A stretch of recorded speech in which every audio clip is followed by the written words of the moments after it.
My name is Gary Barberio, Assistant City Manager for the City of Carlsbad.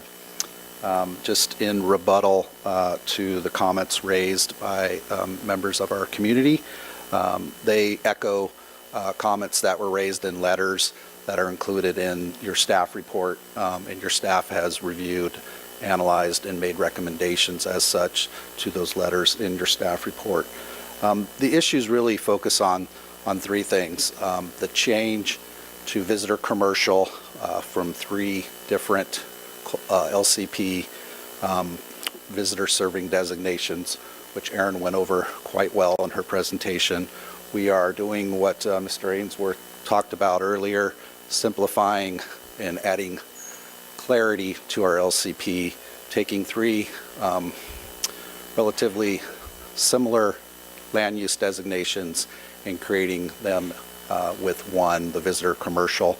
The definition, purpose, and intent of that visitor commercial designation is entirely consistent with the Coastal Act provisions for visitor serving uses and recreation in the coastal zone. Your staff has done a great job of verifying that in their staff report.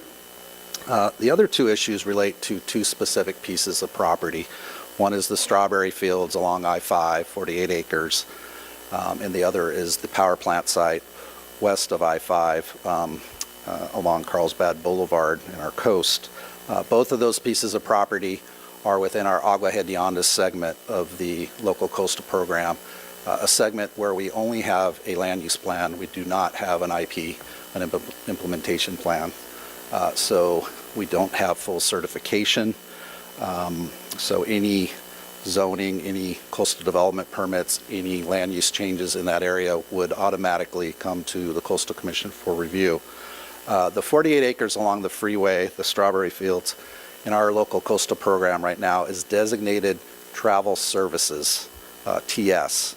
And as Erin mentioned, the travel services, the recreation commercial, and the travel recreation commercial designations are being translated to a new visitor commercial designation, and that designation is being placed on that 48 acres.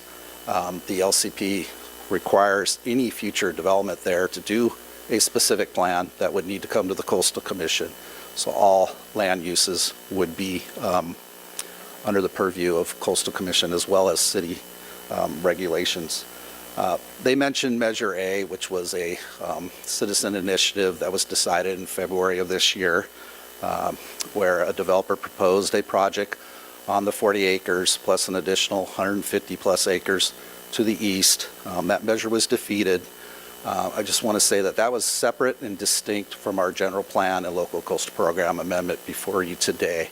That was a specific plan developed by the applicant, set up its own zoning and land use designations. If it was passed and Coastal Commission ultimately approved it, it would have been separate and distinct from our general plan and our LCP. Not associated, not directly connected to our general plan update that started back in 2008. So on the 48 acres, the translation from TS to VC, your staff has analyzed. We agree with their recommendation. We also agree with their recommendation to not allow for mixed-use residential in the visitor commercial. That's not before you today. You're not deciding on that. That's off the table. On the power plant site, NRG is the owner of that property. The city is not the owner and will not be the owner of that property in the future. There is a plan for a new power plant east of the tracks, west of the freeway on 30 acres, a new peaker plant, 500 megawatts. The plan is for that to be under construction and completed by the end of 2017 in time for the once-through cooling rules.